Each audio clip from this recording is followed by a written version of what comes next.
Un saludo. En este video vamos a ver qué es un vector. Bien, para conocer qué es un vector, pues primero tenemos que determinar qué son cantidades. Y generalmente en física vamos a tener dos tipos de cantidades. Las cantidades escalares. Y las cantidades escalares son aquellas en donde solamente me importa la magnitud. La magnitud simplemente nos va a decir una medida con una unidad. Por ejemplo, un escalar puede ser la masa.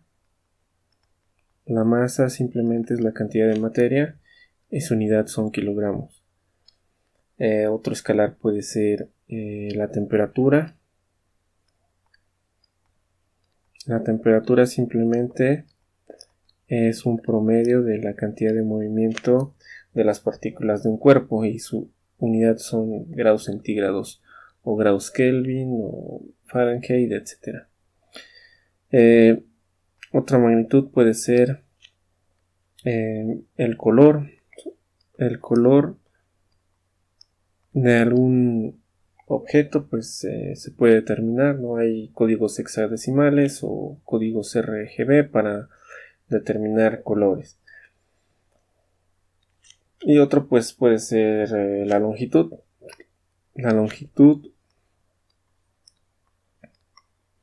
simplemente nos va a dar una medida en metros, centímetros, pulgadas, etc. Y hay otras cantidades que van a ser vectoriales. En el caso de las cantidades vectoriales, no simplemente basta la magnitud, sino que además tenemos que dar una dirección y un sentido. Por ejemplo, podemos hablar de una fuerza.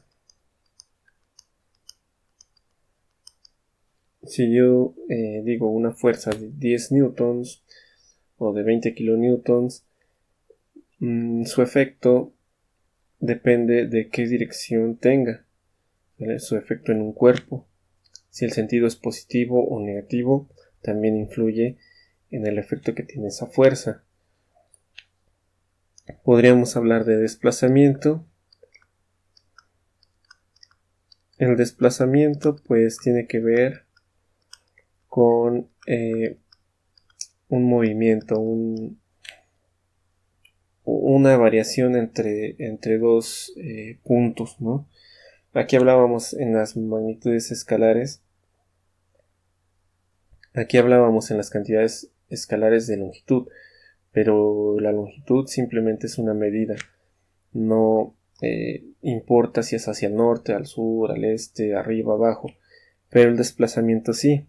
Ahí importa cuál es el punto inicial, cuál es el punto final, para indicar correctamente si es al norte, sur, arriba, abajo, etc. Y otra cantidad vectorial pues pueden ser los campos magnéticos. O sea, los campos magnéticos se representan mediante líneas, ¿sí? Que dependiendo de la posición en el campo pues tiene una cierta dirección. Si colocamos una brújula en un campo magnético, pues la flecha nos indica hacia dónde iría la línea en ese punto, ¿vale? Que va a ser diferente a medida que cambiemos la ubicación de la brújula en el campo magnético. La forma de representar un vector, lo vamos a hacer principalmente en 2 y 3 dimensiones. Es diferente a los vectores que se manejan, por ejemplo, en álgebra lineal. En álgebra lineal los vectores son algo más abstracto. Simplemente son una serie de números que que podríamos denominar como una matriz.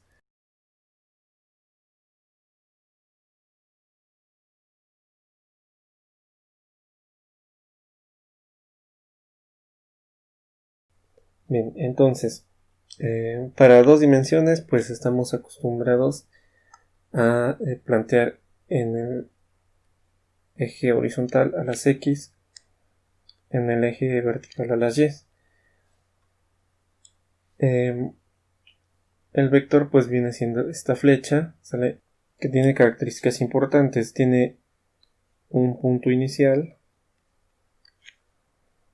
y un punto final, ¿no? Hablábamos que tiene una magnitud. Entonces la magnitud pues es esta longitud. Si este es el vector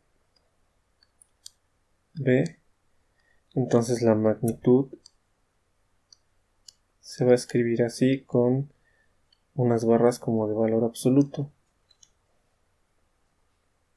Tiene una dirección, ¿sale? Aquí para vectores de dos dimensiones simplemente hace falta indicar el ángulo que forma con el eje X positivo y tiene un sentido.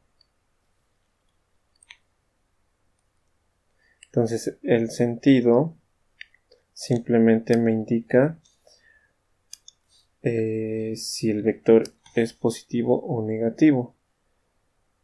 Por ejemplo, para esa dirección con esa magnitud, el vector al ser positivo es este rojo de acá.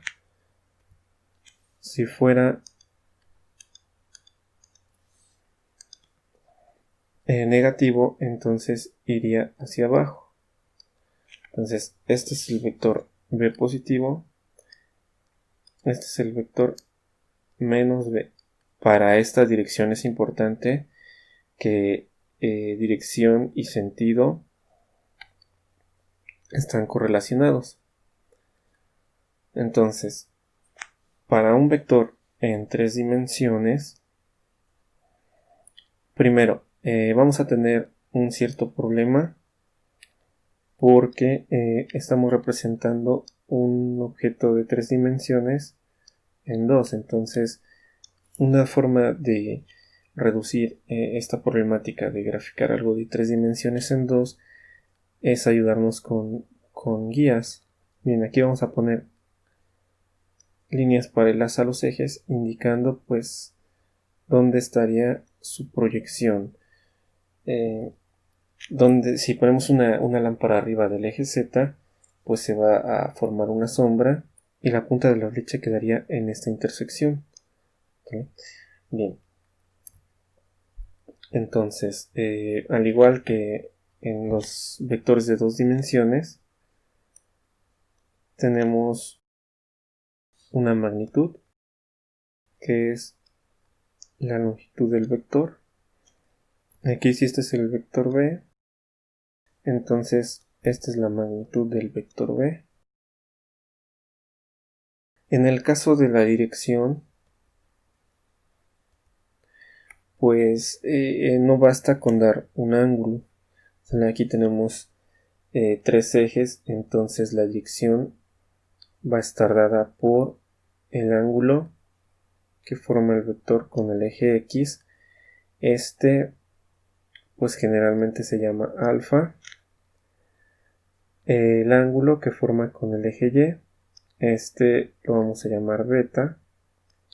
Y el ángulo que forma con el eje Z, que va a ser gamma. Y al igual que en un vector de dos dimensiones, el sentido pues nos indica si es positivo o si es negativo. Y el vector B negativo para esa dirección pues sería este, ¿no? Es importante que la dirección y el sentido nos van a indicar a dónde está el punto final del vector. Bien, a grandes rasgos esto es un vector. Espero que este video sea de ayuda. Nos vemos en el siguiente.